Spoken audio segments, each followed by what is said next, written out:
புதுசா யாராவது ஆஃபர் கொடுத்தாலும் தயவு செய்து சுவிட்ச் ஓவர் பண்ணாதீங்க. அவங்க பேசுறது பிடிக்கலையா, சட்டையை மட்டும் வெளியே கிளம்பிடும். இதைத்தான் இன்னைக்கு மீனராசி நண்பர்கள் பண்ணணும். மீனராசியில் இருக்கக்கூடிய கணவன்களும் மனைவிகளும் நம்ம பேசுறது தான் அவங்க பண்ணணும். ஒரு காலகட்டத்துக்கு பிறகு, எஸ்பெஷலி திருமணம் ஆனதற்கு பிறகுதான் மீனராசி நண்பர்களுக்கு ஒரு அற்புதமான வாழ்க்கை என்பது அமைகிறது.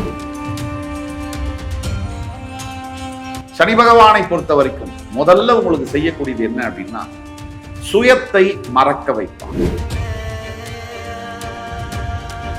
இது நாள் வரைக்கும் நல்ல கவனம் பண்ணி படிச்சுட்டு இருந்த ஒரு பசங்க, பையனோ பொண்ணோ மீனராசியில இருக்காங்க, சற்று தடுமாறும். இது மூணும் மீனராசி நேயர்கள் 2026 சனி பார்வையில் கடைபிடிக்க வேண்டிய விஷயம்.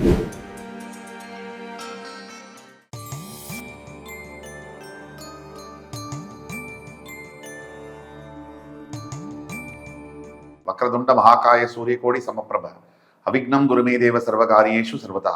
தென்னாட்டுடைய சிவனே போற்றி, என் நாட்டவர்க்கும் இறைவா போற்றி.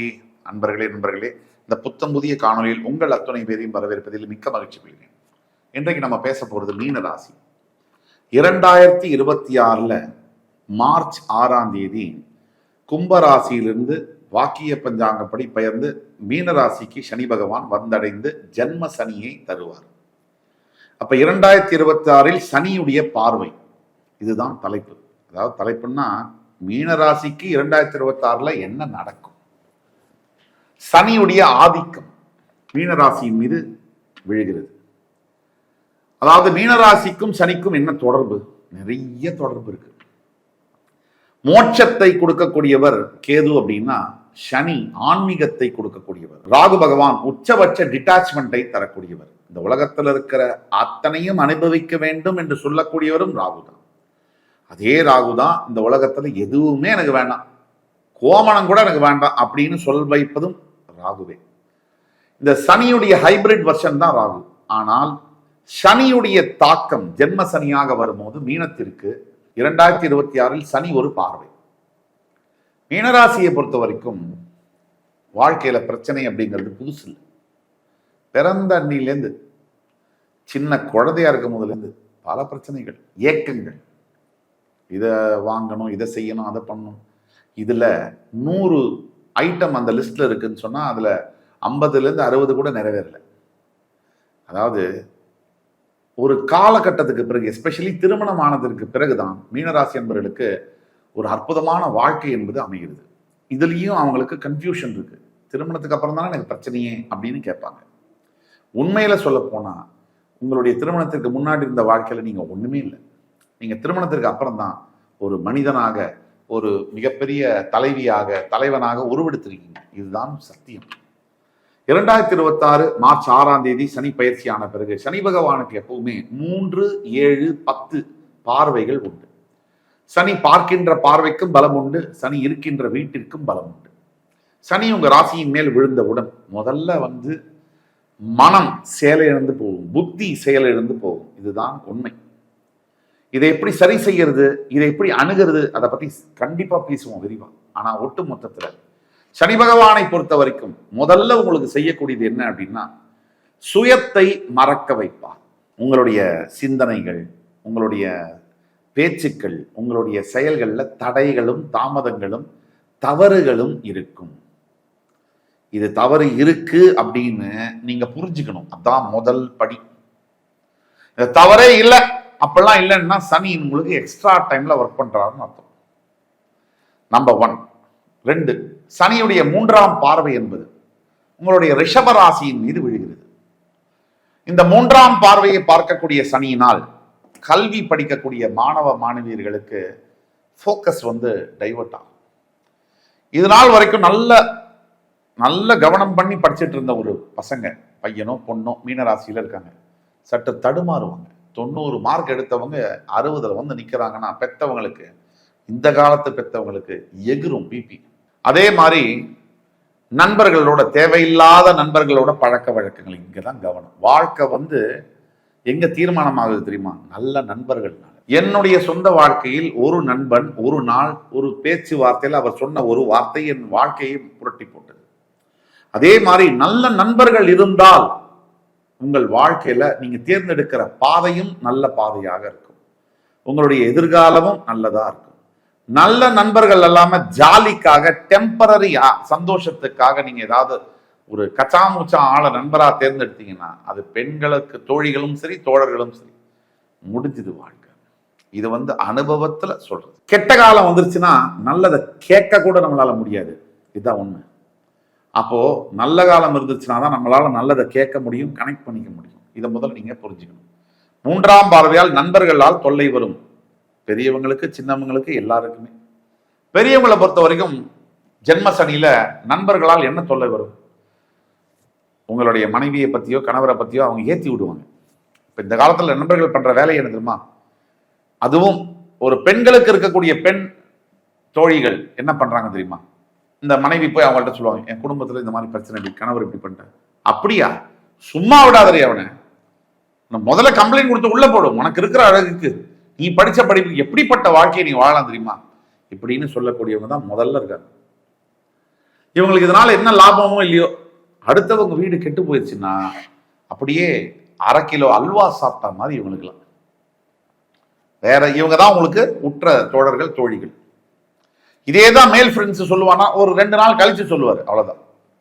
மச்சான் அதை விட்றா, நீ என்னடா நீ எப்படிப்பட்ட ஆளு, உனக்கு எப்படிலாம் நீ வாழணும் அப்படின்னு அவர் இவர் தான் ஒரு வீடு கட்டி கொடுத்து செங்கல் வச்சு வாழ வச்ச மாதிரி.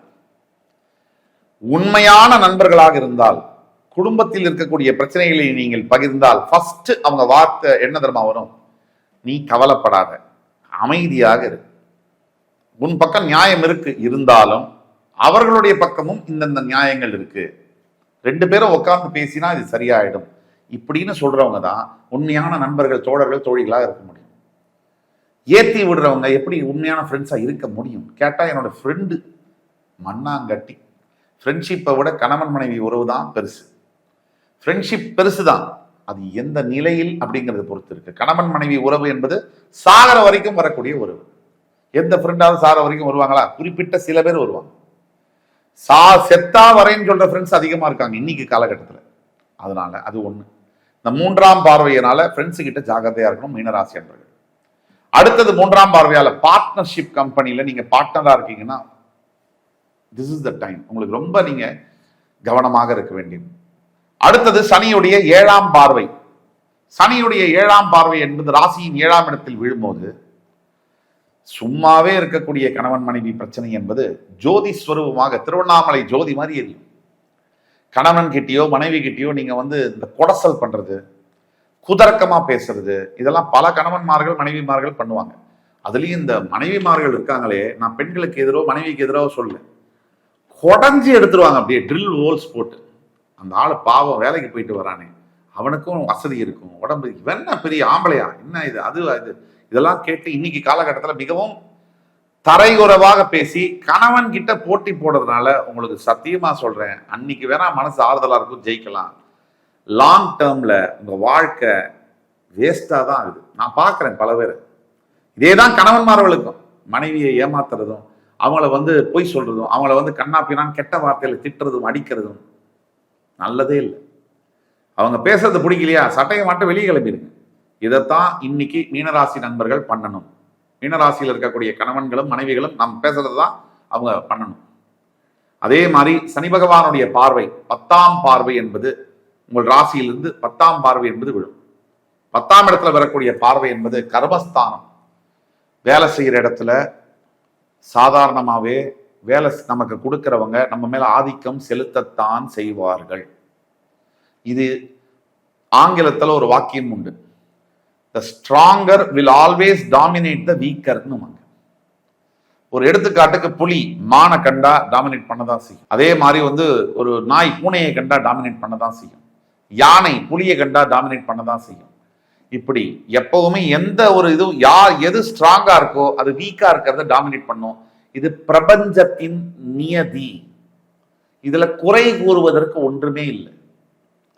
அதாவது the bird eats the ant when the ant is dead.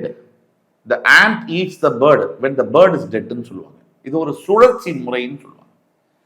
அதாவது பறவை பூச்சியை சாப்பிடுது, பறவை இறந்த பிறகு பூச்சி பறவையை சாப்பிடுது.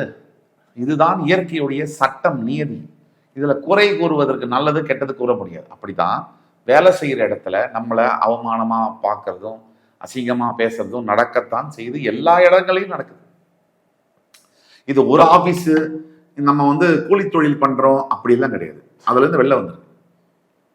மிகப்பெரிய நிறுவனங்களில் மிக பெரும் பதவிகளில் இருக்கக்கூடியவர்களுக்கு உங்களை விட 10 மடங்கு அவமானம், அசிங்கம் நடக்குது, வெளியில தெரியல. நீங்க தெருவில் அவர் பேசுறாரு, மற்றவங்க எல்லாம் கேட்கறாங்க. ஒரு ஆபீஸ் ரூம்ல கூப்பிட்டு ஒரு ஜெனரல் மேனேஜரை, அவருடைய வைஸ் பிரசிடென்ட் கிழிகிறது. இங்க வெளியில தொழிலாளி, ஒரு மளிகை கடையில் வேலை செய்யறவரை முதலாளி பேசுறதை விட 10 மடங்கு பேசுறாரு, வெளியில தெரியல. அந்த அவமானத்தெல்லாம் தாங்கிட்டு தான் அந்த ஒயிட் காலர் ஜாபா அவங்க பண்றாங்க. ஆக அந்தந்த அளவிற்கேற்ப அவமானங்கள் இருக்கு ஒண்ணு. அதனால வேலை செய்யற இடத்துல இருக்கிற வேலைய தக்க வச்சுக்க பார்க்கணும். மீனராசி அன்பர்கள் அடுத்த 2 வருஷம் இருக்கிற வேலையில சர்வைவ் பண்ணிக்கணும். புதுசா யாராவது ஆஃபர் கொடுத்தாலும் தயவு செய்து சுவிட்ச் ஓவர் பண்ணாதீங்க. அதுக்குண்டான காலங்கள் வரும், அப்ப நம்ம பேசலாம். இது 3 மீனராசி நேயர்கள் 2026 சனி பார்வையில் கடைபிடிக்க வேண்டிய விஷயங்கள். சனி வந்துட்டாரு, இனிமே கெட்டதுதான், லைஃப்ல எல்லாமே தப்பு தான் அப்படின்னு நினைக்க வேண்டிய அவசியம் இல்லை. எப்பப்ப துக்கங்கள் வருதோ, எப்பப்ப கஷ்டங்கள் வருதோ, எப்பப்ப அநியாயம் நடக்குதோ, அங்கெல்லாம் ஆண்டவனும் வருவார் காப்பாற்றுறதுக்கு. அப்படிதான் குரு பயிற்சி என்பது ஜூன் 2ஆம் தேதி நடந்து குரு பார்வை உங்களுக்கு ராசிக்கு கிடைக்கிறது. அதுவரை பொறுக்க வேண்டும்.